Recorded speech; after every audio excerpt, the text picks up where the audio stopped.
நான் இதை மதுரையில் இருக்க ஆயர்கிட்ட போய் சொன்னேன், நான் இவ்வளவு பேசுறேன், மக்கள் என்னை கவனிக்க மாட்டாங்களே. அப்படிதான் இருக்கும். உலகம் பூரா இயேசு இறைமகன், சொந்த ஊர்ல தச்சர் மகன் தான், சொந்த ஊர்ல ஆசாரி மகன் தான், அடுத்த ஊர்ல ஆண்டவன்.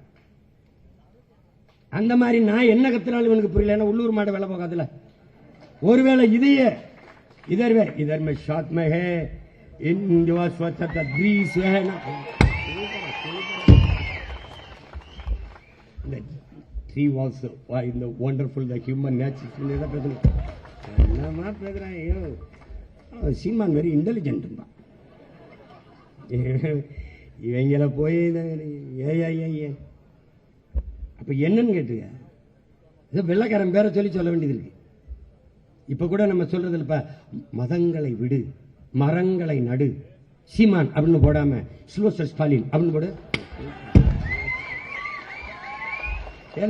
ஏன்னா அவனுக்கு இது நோயாயிருச்சு. எதையோ ஒண்ணு தஸ்தோவெஸ்கி சொன்னது போல, எங்க அப்பா நாங்க அமைதிப்படையில் இப்படித்தான், ஏதாவது கப்சா போட்டு தம்பி ஏதாவது வெளிநாட்டுக்காரன் பேரை சொல்றாரு, எதுக்கு பண்ண? அப்பதான் அவன் கேட்பான். ஏன்னா வெள்ளையா இருக்கேன் போய் சொல்ல மாட்டான். அட பாவிகளா, இவங்கள எதை கொண்டு வச்சு சரி பண்றது?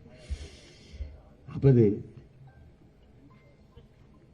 மரம்ங்கிறத பசிக்குதா பாரு.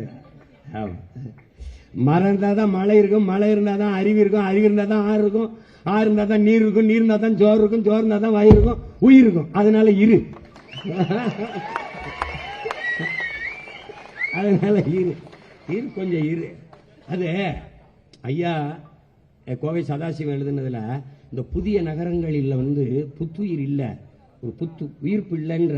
அது காரணம் தகவல் தொடர்புக்கு எழுப்பிய கோபுரங்களின் எண்ணிக்கை கூட மரங்களின் எண்ணிக்கை இல்லைங்கிற.